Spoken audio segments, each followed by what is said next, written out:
인어공주 갈색이에요. 갈색이야 요즘. 아니야. 여기 어린애들인데 농심하게 하지 마세요. 야 무슨 소리야? 너네 갈색 인어공주 싫어해? 네. 아니 그게 아니라 원작이 살색이라고요. 근데 영화에 갈색 나왔잖아. 원작이 그렇다고요. 그래, 그럼 갈색 인어공주는 싫어? 네. 아니요. 아니 차별은 아닌데 차별은 아니라 차별은 아닌데. 원작이 그렇다니까요. 그래? 흑인 인어공주는 세상에 나오고야 말았습니다.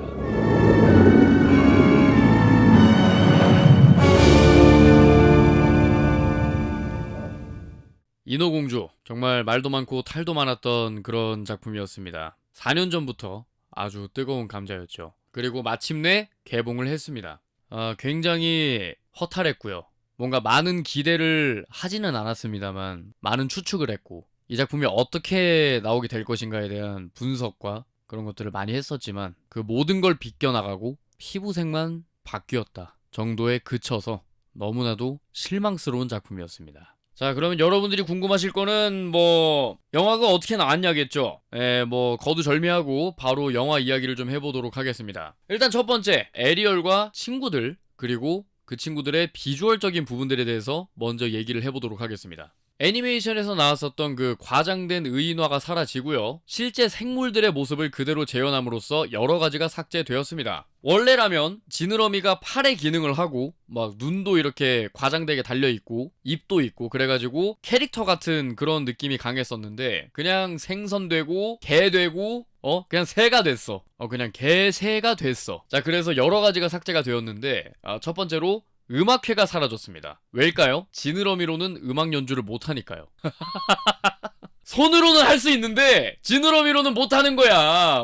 그래가지고 가족회의로 변경이 되었어요. 원래는 이제 음악회를 하려고 했는데 에리얼이 불참을 해가지고 야, 걔 좀 찾아와. 아유, 그거 내가 얼마나 신경 쓴 건데, 이런 느낌이라면 이번 작품에서는 가족회의로 변경이 되면서 왜 가족회의에 에리얼이 참석하지 않았니? 에리얼을 찾아와! 이렇게 바뀌었다는 거죠. 자, 이 가족회의를 할 때 이 장면의 의의도 다양한 인종을 가진 인어공주들을 DP된 상품 마냥 한번 싹 훑어주려는 그런 의도가 보였습니다. 두 번째로 왕궁 식사 장면이 삭제되었습니다. 왜냐면 식용과 시민을 구분할 수 없게 되었거든요. 이를테면은 용왕님께서 저기 김내관 돌돔 한 접시만 줘봐, 초장이랑 해서 해가지고 갖고 왔는데 김내관 어디 갔어?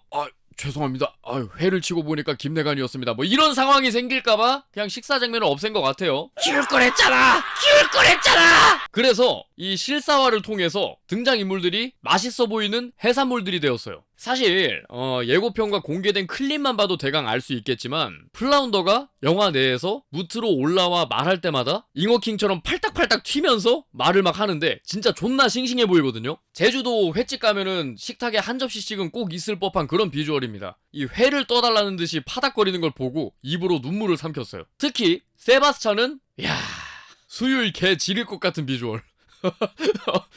탈피 언제 할까 막 이런 것만 생각이 났어. 보통 그 정도로 통통한 친구들은 찜을 해먹거나 매운탕에 담궈 먹으면 아주 그냥 국물이 잘 우러나는 그런 친구들이거든요.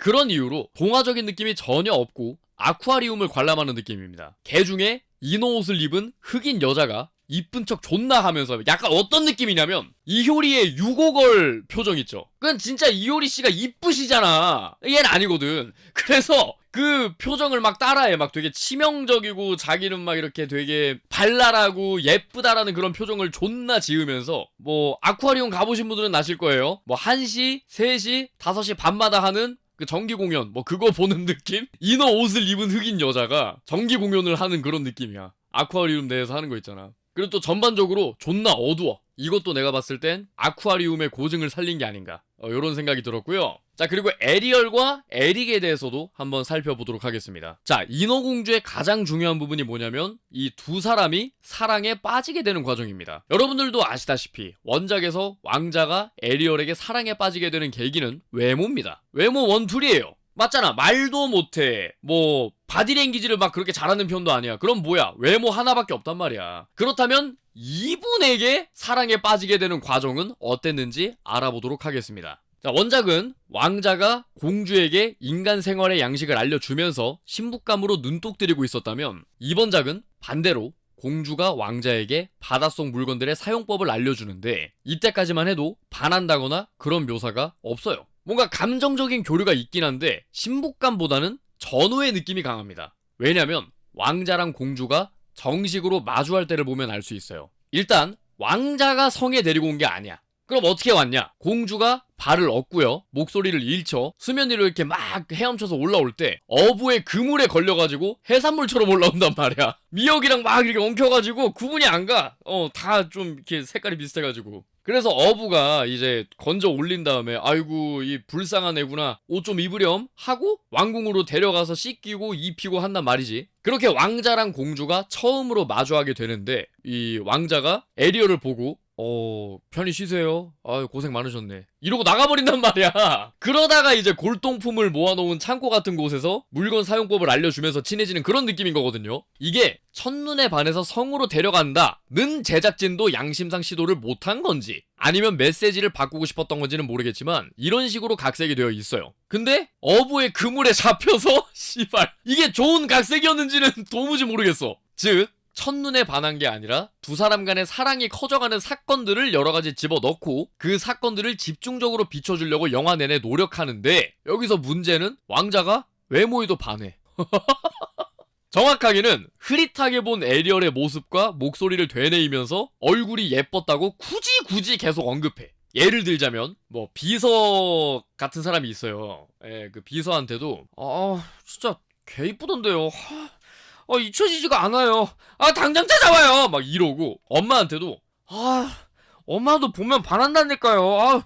생명의 은인인데 진짜 개 예쁘다니까요. 막 이래. 막 생명을 구해준 은인이다 뒤에 꼭 예쁘다는 말을 붙여. 이게 흐릿하게 봤더라도 얼굴이 상당히 인상 깊었던 모양인데, 다리를 얻고 온 에리얼을 봤을 때는 빠르게 문 닫고 나가버리거든. 왕자는 대체 뭘 본 걸까? 왕자 또한 관객들과 같이 다른 에리얼을 떠올린 게 아닐까?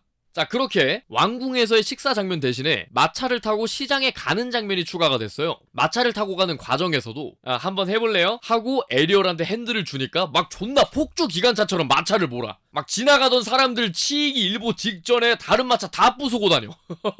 이게 원작에서도 나오는 장면이긴 해요. 근데 차이점이 있다면, 원작은 그냥 사람 없는 공터에서 언덕에서 스릴 넘치게 마차를 몰았으면은, 이번 작품에서는 사람들한테 민폐를 존나 끼치고 치일 뻔하고 그거를 갖다가 왕자가 사과를 하면서 뒤치다거리를 한다는 점이겠죠. 시장에 도착해서도 사실 시장도 목적지가 아니야. 그냥 시장 보이니까 신기하네 이러고 세워버린다고. 급브레이크 존나 밟아. 일방적이야 그냥. 아무튼 사람들이 막 아가씨 예쁜 꽃이에요 이러면서 꽃을 들이미니까 그냥 입에 넣고 처먹어버려. 모자 한번 보라니까 그냥 슥 가져가고, 뒤처리는 왕자가 쫓아다니면서 지갑 존나 연단 말이지. 이게 개그를 위해서 넣은 장면이긴 해. 캐릭터성을 보여주기 위한 거지. 뭐 인어고 그러니까. 문제는 하는 짓이 존나 밉상이야. 그리고 이게 감정적인 교류가 이루어지는 데이트 장면이란 말이지. 여자애는 사고만 존나 치고 다니고 남자애는 뒷수습만 하고 다녀. 이게 자칫 모자란 흑인이 싼 똥을 백인이 치워주는 그림으로 보여질 수 있거든. 포크도 시장에서 나와요. 원작에서는 포크로 머리를 빗을 때 귀여운 실수 뭐 요정도로 받아들여지잖아요. 관객들도 그렇고 왕자도 그렇고. 여기서는 사람들이 경악한 눈빛으로 쳐다본단 말이야. 한 8명이 뭐야 막 이러면서 쳐다봐. 엄청 심각한 실수를 한 것 마냥. 근데 나도 표정이 똑같았거든. 그리고 다음 장면에서 키스하라고 부추긴다고. 이게 도대체 무슨 핍진성을 가진 각색이야. 아니 각색 존나 잘 됐다며. 뭐 인종에 대한 의문점 다 해소되고 뭐 주체적인 여성으로 바뀌는 각색을 했다며. 뭐 어떻게 한 거야 도대체. 뭘 본 거야. 같은 거 본 건 맞아? 아무튼 이게 이제 관객들이 키스하라고 같이 부추겨줘야 된단 말이야. 막 그 장면 아시죠? 막 키스하라고 막 이렇게 나룻배에서 막 이렇게 조명 깔아주고 물 쏘고 하는 거, 그 뭔 줄 알지? 그 장면에서 관객들이 같이 부추겨줘야 되는데 이 판 깔아주는 새끼들만 신났어. 나룻배 키스라이팅 존나 해. 이 키스하기 일보 직전에 플라운더가 왕자 눈에다가 물을 쏘거든요, 실수로. 그 왕자가 아이쿠 이러고 이제 키스를 하려다 만단 말이야. 와, 저거 구해준 건가? 이 생각이 들더라니까? 이제 그러고 우르슬라의 부하들이 배를 뒤집었을 때는 와, 우르슬라가 진짜 의인이다, 뭐 이런 생각까지 들었어. 자, 원작에서는 왕자가 에리얼이 예쁘다는 이유로 말 한마디 못하는데도 성에 데려가서 키스에 결혼에 애도 셋 낳을 생각을 해버린다는 그런 이야기였고, 여기에 에리얼은 왕자가 좋다고 목소리도 팔아 넘기고 아빠까지 팔아 넘기는데 이걸 또 왕자가 우르슬라 명치를 배로 찔러서 해치우고 에리얼은 왕자와 결혼해서 행복하게 살았답니다, 뭐 이런 이야기잖아. 수동적인 에리얼은 굳이 흑인까지 캐스팅해서 PC 공주를 만들려는 디즈니에게는 전혀 PC하지 않은 스토리다 보니까 앞선 영상에서 보다 철이 든 에리얼이 나와서 우르슬라의 음모를 간파해내지 않을까도 예상을 해봤었는데 아직까지 디즈니를 너무 올려쳐준 게 아닐까라는 생각이 들었습니다. 영화 후반부에 바네사가 왕자를 홀려서 결혼식을 하는데 일단 장소가 바다 위 선상이 아니라 테라스로 바뀌었어요. 일단 두 가지 정도의 이유가 있을 것 같은데, 첫 번째, 바다 친구들이 그냥 해양 생물이 되어버리면서 원작처럼 결혼식장을 깽판 쳐줄 수가 없어졌다는 거. 간단히 말하자면 굳이 바다에서 결혼식을 할 필요가 없어졌다는 거지. 두 번째, 누군가의 도움 없이 직접 주체적이고 능동적이고 본인 의지대로 에리얼이 스스로 결혼식을 깽판 치기 위해서. 이 영화를 보신 분들은 아시겠지만 바네사와의 결혼식에 에리얼이 등장해서 이 결혼 무효야 이러면서 뛰어와가지고 멱살을 잡고 몸싸움을 하고 잡아가지고 업어 맺힌 다음에 목걸이를 씹어 잡아서 뜯어버리고 밟아서 부숴버린단 말이야. 그리고 뒤에 석양에 비춰지는 에리얼의 잔털까지. 너무 소름 끼쳐 진짜. 마녀에 대항해서 문제를 직접 해결하려는 능동적인 여성을 보여주려 한 것 같지만 해결법이 막장 드라마에서나 나올 법한 폭력적인 해결법이에요. 왕자는 또 거기서 뭐해?